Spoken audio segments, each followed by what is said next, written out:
Professor wants math textbooks to be about social justice. How about teaching kids math during math class? Turning out generations of kids who venerate Che but can't add or subtract is the definition of social injustice. I'm Dr. Duke, she's Katie, and this is the Dr. Duke Show. Did you like my pregnant pause there? It was very pregnant.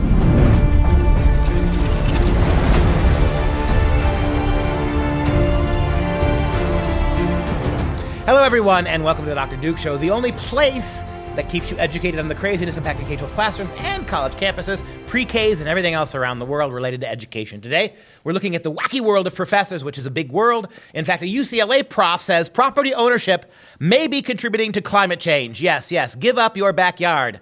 Plus, another professor is fired after proving polar bears are not endangered. How dare you tell the truth? But we start in Massachusetts, where a math prof wants to incorporate more social justice into math textbooks. And with all this scary professorial reporting, all these professors out there, the zombie professoriate that we have who might show up on your doorstep and eat your kid's brain, wouldn't it be nice if your family was prepared for any eventuality? To avoid that kind of chaos, you really do need to build up an emergency food supply. We have a lot of things we keep in our medicine cabinets. Medicine, bandages, anti-burn cream. There are a lot of ways we're protected, but we don't protect our food supply. I trust the people at My Patriot Supply, and you ought to do so as well. A simple 2-week food kit gets you started. This week, you will save 40% when you visit preparewithduke.com. That's preparewithduke.com. These food kits include breakfast, lunch, and dinner. I'm sure if we ask them, they can include a schmear for brunch, last up to 25 years, and they guarantee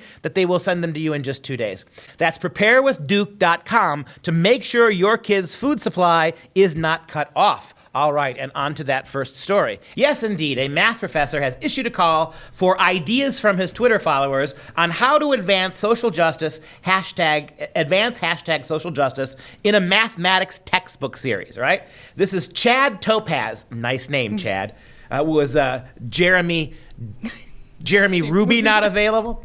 Chad Topaz, a mathematics professor at Williams College, told followers on Twitter that he is potentially in line to receive an offer to, quote, join the editorial board of a particular math book series, unquote. God help us, you put this guy on, right? And what he wants to do is to take advantage of that opportunity, writing little kids' textbooks to make sure they really are about, not math, but social justice. Yeah, so what does he do? He says, well, I'm going to maybe get this job, so I'm going to reach out to you, my friends and family, and, give me ideas. Help me to advance this social justice. And immediately you read it and you think, oh, gosh, this guy's it's satire. It's a joke.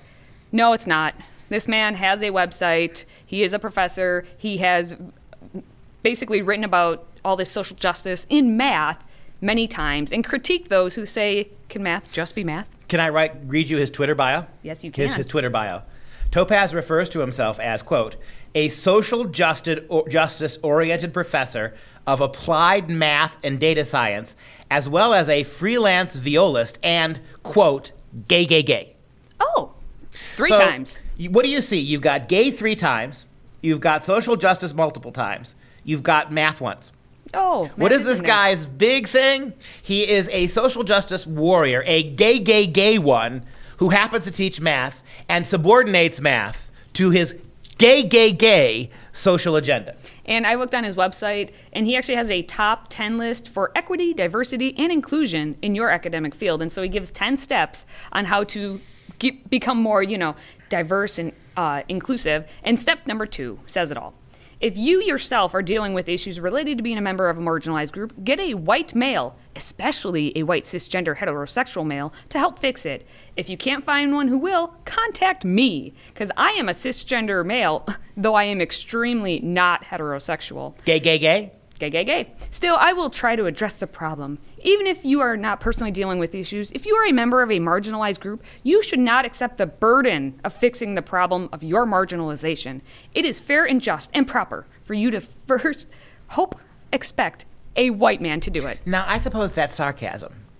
I would imagine that our gay professor friend is engaging in sarcasm, suggesting that not only do white men have all the privilege, they think they can fix, kind of like gay-splaining. You got mansplaining, or maybe it would be queer-splaining. Right? Whatever they identify as. What about this? What if my trauma is I'm one of the few remaining professors in the entire world that have common sense? To who do I talk to about that? Do you think our gay friend can help me? What do I do as tweet back. In the marginal group of professors with common sense? The cheese stands alone. Right? I'm sure. Is cheese inclusive enough, though? What about lactose intolerant people? That's exactly the point. That's a problem. Gay. Well, I've had enough of that already, so we're gonna move on because these professors. You're one of them. Just so you know, our theme today. Is gay. Is gay. Well, story 2 is going to talk about climate change, and we have a story coming up talking about polar bears, so stick around for that. But first, we're going to start about climate change in general before we go down to those poor polar bears. We have Keon Go, who is an assistant professor of urban planning at UCLA. And she's saying that our ideas about what success, comfort, home, and family should look like are so ingrained, it's hard for us to see how they could be reinforcing the very conditions that put us at such grave risk. And what she's trying to do by putting this out there is saying that private property, that's so ingrained in us, it's affecting the climate, and we should basically get rid of any private property ownership. So anytime you scratch a socialist, an environmentalist, an environmentalist, you get a socialist. We saw it with Greta Thunberg, right? Stockholm victim Greta Thunberg, who isn't really talking about the environment now. She's now talking about the way we fix the broken environment is to get rid of capitalism, to get rid of free markets, to get rid of private property. Here you have the same thing here, right? Keon Go argues that we're so used to believing that we can own things. We're so used to the belief that we have a right to our own house or our own tree lawn, right? We're so used to the idea that we have the right to own anything that we can't shake this horrible reality that we've destroyed the world because of it, because we're homeowners and because we own our own lawnmowers and because we drive our own cars and have our own air conditioning in our houses. We're incapable of seeing what she sees so clearly, that's what's destroyed our planet. All I can say is, how dare you? All right, well, Keon Go also says we need to rethink the ideologies that govern how we plan and build our homes. And there are other options, including, rental housing serves many cities around the world well, although we should be worried about perpetuating the power of landlords in this country.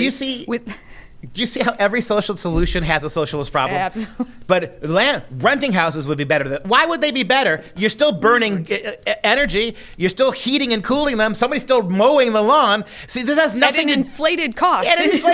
This has nothing to do with the environment. Of course not. It doesn't take away housing. It doesn't make housing cheaper. It's the exact same problem. You just would rather pay a landlord than allow people to own them themselves. All right, I'm going to have a trigger sentence coming up. All right, you're going to trigger me? I'm going to trigger you.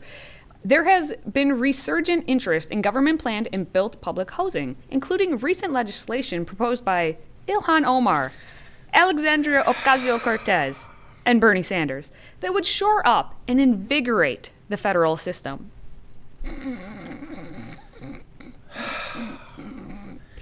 The jihadi, the idiot, and the mental patient. This is the three, right? I don't know which one. I don't know which one you're talking about. They're all three of them jihadis. They're all three of them idiots, and they're all three mental patients, right? Opa. That this warrior for social justice and climate change throws her hat in with the three socialists, the three biggest self-identified socialists in Congress. Isn't that wonderful? And the cheese stands alone. The cheese stands alone. Gay. Mm-hmm. Quick now. Gay. Triple time. Well, in that sense, let's go to story number 3, because I want to talk about polar bears. I've been told all my life, the poor little polar bears, the ones you see in the Coca-Cola commercials, are endangered. But alas, they are not. And if you say so, and you're a professor somewhere, you're going to get fired for it, just like Susan Crockford, who's a zoologist, and for 15 years has been an adjunct assistant professor at the University of Victoria. Oh, those Canadians. She was recently basically rejected a new contract that she was supposed to be renewed in May, and she wasn't told why.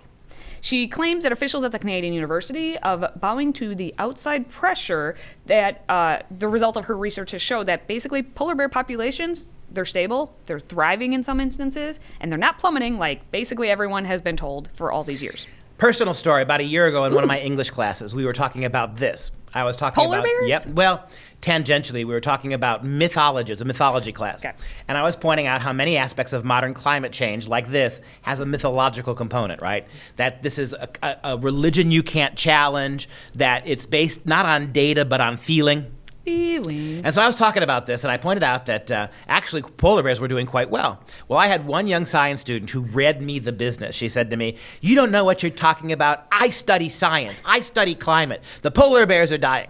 So I took it as a threat, right? An actual serious complaint from a student. After the break, the class took a break, and I came back. And over the break, I found a number of sites, including the National Geographic, that talk about polar bear populations. And what I showed them from the National Geographic was how apparently the largest polar bear collection, geographical region of polar bears, was dwindling, right? Heretofore, the biggest population of polar bears in a certain part of Canada were dwindling. I pointed that out, and she got all big smile on her face. Then I pointed out that about 6 or 8 other populations around Canada and the Arctic were actually growing, right? By the time we went through, actually showing them things, she said to me, I'll never forget it, she said, "Dr. Pester, never mind, I apologize." And she put her head down. Oh, that's actually kind of sweet of her. Look at you. I'm kind of proud that she was humble enough to be like, I was wrong. Can't you see the liberals watching the show?